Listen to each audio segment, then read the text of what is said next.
Iran அதிர வேண்டும், எதிரிகள் அலற வேண்டும் அப்படிங்கிற அடிப்படையில ஏற்கனவே அலி கமேனி சொல்லியிருந்தார். நாடு தழுவிய ரீதியில ஈரான்ல பட்டாசு வெடிச்சத்தங்கள் வானை பிளந்துச்சு அப்படி என்று சொல்லலாம். ஈராக்ல இருந்து தரைவழி தாக்குதல்கள் இஸ்ரேலை நோக்கி வரலாம். யாருக்குமே தகவல் வெளியே லீக் ஆகாத அளவுக்கு ஒரு பேச்சுவார்த்தையை 3 மணி நேரங்களுக்கு மேலாக டொனால்ட் ட்ரம்ப் மற்றும் நெத்தன்யாஹூ செஞ்சிருக்காங்க அப்படின்னு சொன்னா, அமெரிக்காவினுடைய இன்னொரு விமானம் தாங்கி கப்பலையும் அதனோடு சேர்ந்த ஒரு மிகப்பெரிய அர்மடா, மிகப்பெரிய ஒரு படையணியை ஈரானை நோக்கி நகர்த்துறதுக்கு ஈரான் மேலான அமெரிக்காவினுடைய தாக்குதல் அப்படிங்கிறது ஒட்டுமொத்த இஸ்லாமிய உலகத்தின் மீதான தாக்குதலாக கருதப்படும் அப்படின்னு சொல்லி ஹமாஸ் அறைகூவல் விடுக்கும். பிராந்தியத்தில் இருக்கிற அமெரிக்கா பேசஸ் மட்டுமில்லை, பிராந்தியத்தில் இருக்கிற அமெரிக்காவினுடைய சொத்துக்கள் அத்தனையும் நாங்க தாக்குவோம் அப்படின்னு சொல்லியிருக்காங்க. எத்தனை அமெரிக்கன் கம்பெனி சவுதி அரேபியாவில் இருக்கு. இன்றைய நாளினுடைய காணொலியை பார்க்க வந்திருக்கிற அனைவரையும் வரவேற்கிறேன். நேற்றைய தினம் 11ஆம் தேதி நம்ம வீடியோ போஸ்ட் பண்ணல. அந்த அடிப்படையில இந்த வீடியோல நேற்று நடந்த மிக முக்கியமான ஒரு சில சம்பவங்களையும் 12ஆம் தேதி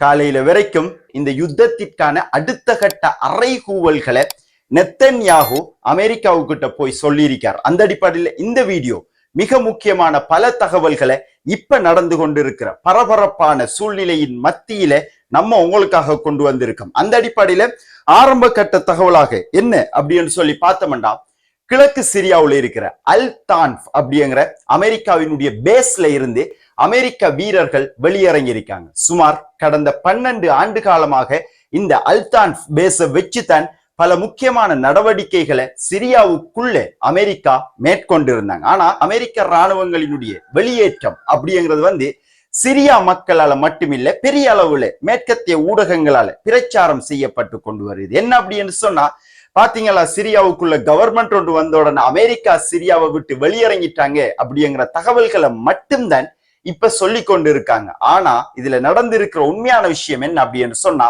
அல் தான்ஃப் பேஸ்ல இருந்து வெளியிறங்கின அமெரிக்க வீரர்கள் ஈராக் சிரியா போர்டர்ல நிலைநிறுத்தப்பட்டிருக்காங்க. ஏற்கனவே நமக்கு தெரியும், ஈரானினுடைய ஆதரவுடன் மிக பலமாக இருக்கிற மத்திய கிழக்கினுடைய ஒரு நாடுதான் ஈராக்.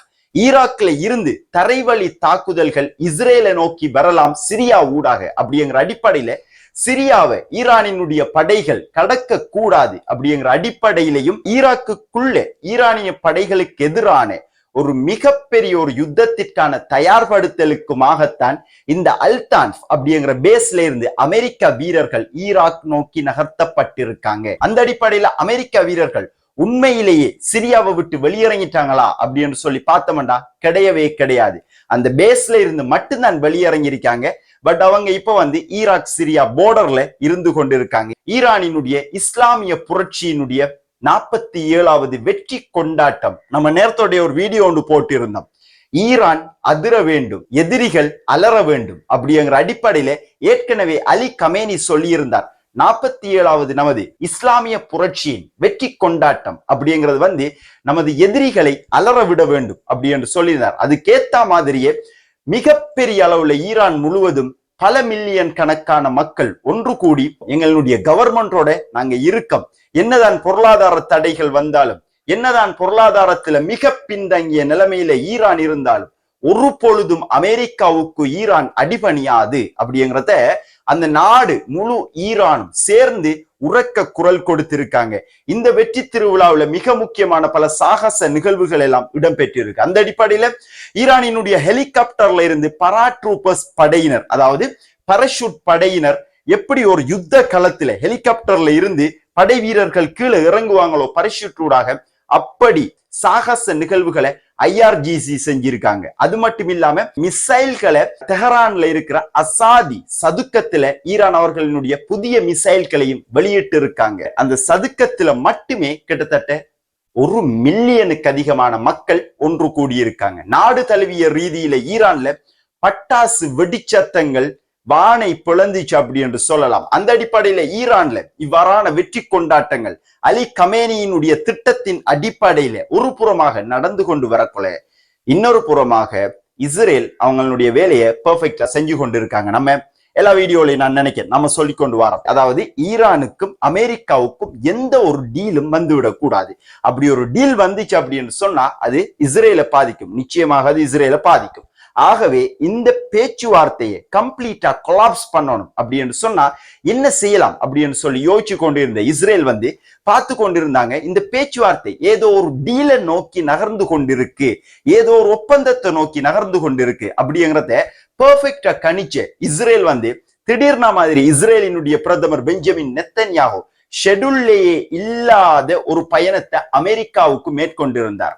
இது அமெரிக்க ஜனாதிபதி டொனால்ட் ட்ரம்ப் ஜனாதிபதி ஆனத்திலிருந்து 7வது தடவையாக நெத்தன்யாஹூ டொனால்ட் ட்ரம்பை சந்திச்சிருக்கார். இந்த சந்திப்பு அப்படிங்கிறது பெரிய அளவுல இன்னைக்கு பேசப்பட்டு கொண்டிருக்கிறதுக்குரிய மிக முக்கியமான காரணம், வலிமையான இரு நாட்டு தலைவர்களுக்கு இடையிலான சந்திப்புல நடக்கிற எந்த ஒரு விடயங்களும் இந்த சந்திப்புல இடம்பெறல. அதாவது ஊடகவியலாளர்கள் யாருமே இந்த சந்திப்புல உள்ளுக்கும் என்டர் ஆக்கப்படல. அது மட்டும் இல்லாம சந்திப்பு அப்படிங்கக்குள்ள ஊடகவியலாளர்களுக்கு பேட்டியும் கொடுப்பாங்க சந்திப்பு முடிய.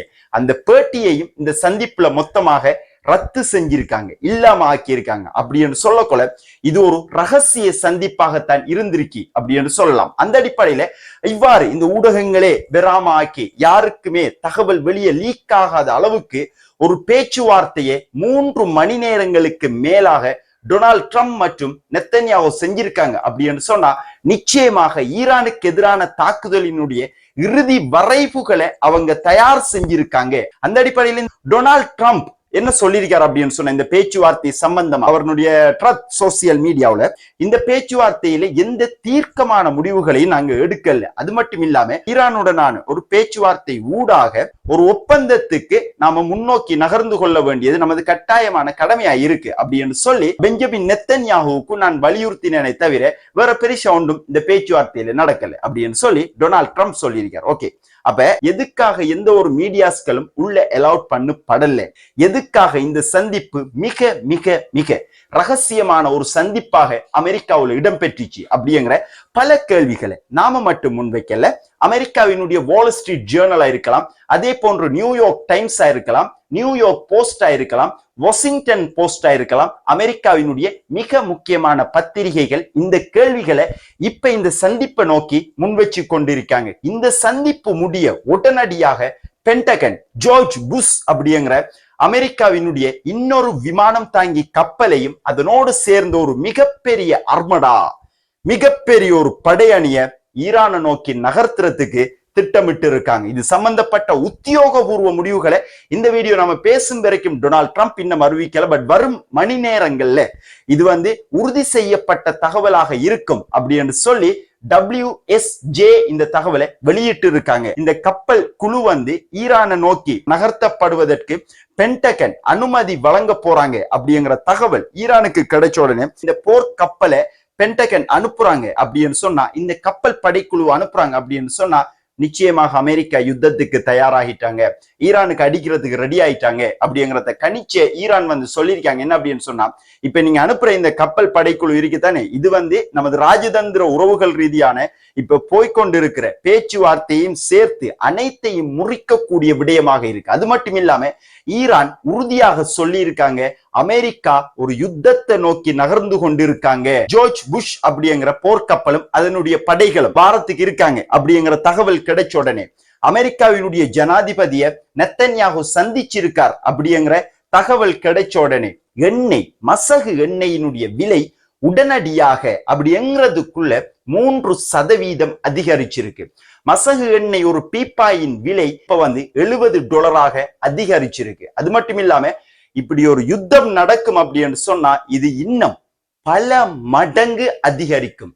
முழு உலகத்தினுடைய பொருளாதாரமும் அப்படியே ஸ்தம்பிதமாகும் அப்படின்னுதான் சர்வதேச வல்லுநர்கள் அச்சப்பட்டு கொண்டிருக்காங்க. அது மட்டும் இல்லாம ஹமாஸ் அபு உபைதா, புதிய அபு உபைதா அல் கஸ்ஸாமினுடைய ஊடக பேச்சாளர் என்ன சொல்லியிருக்கார் அப்படின்னு சொன்னா, ஈரானுடன் ஹமாஸ் எப்பொழுதும் இருக்கும். ஈரான் மேலான அமெரிக்காவினுடைய தாக்குதல் அப்படிங்கிறது ஒட்டுமொத்த இஸ்லாமிய உலகத்தின் மீதான தாக்குதலாக கருதப்படும் அப்படின்னு சொல்லி ஹமாஸ் அறைகூவல் விடுக்கும் அப்படின்னு சொல்லி ஹமாஸ் டைரக்டா இன்றைக்கு சொல்லியிருக்கார். அது மட்டும் இல்லாம ஈரான் மேல இப்ப அமெரிக்கா நடத்த போற இந்த தாக்குதல் இந்த தாக்குதலை திட்டமிட்டு கொண்டிருக்கிற இஸ்ரேல் இதுக்கு எல்லாத்துக்குமே மிக முக்கியமான காரணம் என்ன அப்படின்னு சொன்னா பாலஸ்தீனத்துக்காக ஈரான் கொண்டிருக்கிற நேரடி ஆதரவு தான் ஈரான் மேல இந்த தாக்குதலை அமெரிக்கா நடத்த போறதுக்குரிய முக்கியமான காரணமாக இருக்கு. ஆக ஈரானோட தொடர்ச்சியாக ஹமாஸ் பயணிச்சு கொண்டே இருக்கும். அமெரிக்கா தாக்குதல் நடத்தினாலும் IRGC படை வீரர்கள் ஈரானை முழுமையாக பாதுகாப்பாங்க அப்படிங்கிற முழு நம்பிக்கை ஹமாஸுக்கு இருக்கு அப்படின்னு சொல்லி IRGCக்கும் தங்களுடைய வாழ்த்துக்களையும் அவங்க சொல்லியிருக்காங்க அப்படின்னு சொல்லலாம். ஹமாஸினுடைய கருத்துக்கள் இப்படி இருக்கக்குள்ள இப்ப அலி லாரிஜானி ஈரானினுடைய உச்ச தேசிய பாதுகாப்பு கவுன்சிலின் செயலாளர் அலி லாரிஜானி ஓமானுக்கு போயிருந்தார். ஓமான்ல வச்சு பல முக்கியமான பிரமுகர்களை சந்திச்சிருந்தார்.